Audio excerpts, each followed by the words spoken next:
There's an evil here. Something I've felt before.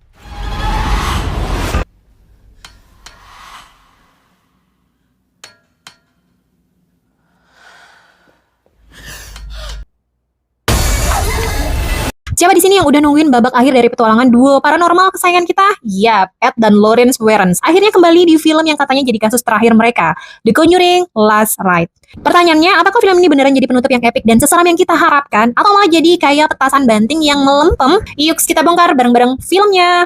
Jadi di film ini, Om Ed dan Tante Lawrence udah mulai agak sepuh nih. Ed punya masalah sama jantungnya. Jadi mereka mutusin buat pensiun dari dunia perhantuan. Yah, tapi namanya juga Warrens, masalah kayaknya demen banget nyamperin mereka. Di tempat lain ada sebuah keluarga yang hidupnya jadi kayak neraka setelah mereka dapat hadiah cermin antik. Mereka mendapatkan teror mulai dari suara aneh, penampakan, hingga teror fisik. Semuanya ada. Nah, yang bikin ceritanya nyambung, ternyata cermin ini punya sejarah kelam sama Warrens di masa lalu. Kasus yang mereka kira udah selesai ternyata balik lagi buat nagih utang. Kali ini taruhannya bukan cuma keluarga yang nerima atau yang mendapatkan cermin antik tersebut, tapi juga keselamatan putri Ed dan Lawrence sendiri, yaitu Judy. Nah, kalau ngomongin soal terornya, cermin antik sebagai sumber masalah itu sebenarnya bukan hal yang baru lagi di dunia perhantuan. Contohnya film Oculus 2013 yang sumber masalahnya juga dari cermin, bahkan mungkin bisa dibilang lebih ekstrim dari teror di film ini. Terus, karena mungkin kita atau bagi penggemar The Conjuring Universe, apa yang ada di film ini jadi udah nggak kaget lagi gitu, kayak udah hatam aja gitu.